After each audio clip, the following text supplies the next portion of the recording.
Hello நண்பர்களே, உங்களை Uma yoga and healthy food channel உங்களை அன்போடு அழைக்கிறது. அதே நேரத்தில் நம்ம சேனலில் சின்ன சின்ன சமையல் குறிப்புகள் டிப்ஸுகள் தான்.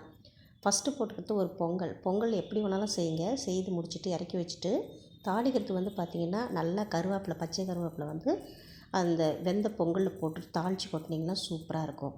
அது ஒரு டிப்ஸு. ரெண்டாவது பார்த்திங்கன்னா முள்ளங்கி, அப்புறம் பார்த்திங்க அப்படின்னா பீன்ஸு, பட்டாணி கொட்டை இதை சேர்த்து ஒரு பொரியல் பண்ணியிருப்பேன். இறக்கும்போது நீ எப்படி வேணாலும் பொரியல் பண்ணுங்கள். இறக்கும்போது பொட்டுக்கடலை பொடி தூவி இறக்கிட்டிங்கன்னா சூப்பராக இருக்கும். மூணாவது டிப்ஸ் எப்படின்னா, சாம்பார் எப்படி வேணாலும் அவங்க ஸ்டைலில் சாம்பார் வச்சுட்டு இறக்கும்போது எந்த சாம்பார் சேவ் பண்ணுற கிண்ணத்தில் கொத்தமல்லி கருவேப்பிலை போட்டுட்டு அதுக்கப்புறம் கொதிக்கிற சாம்பார் எடுத்து ஊற்றுனீங்கன்னா அந்த சாம்பார் செம்மையாக வாசனையாக இருக்கும் சாப்பிட்றதுக்கு. இந்த 3 விதமான முத்தான சமையல் குறிப்பு போட்டிருக்கேன்.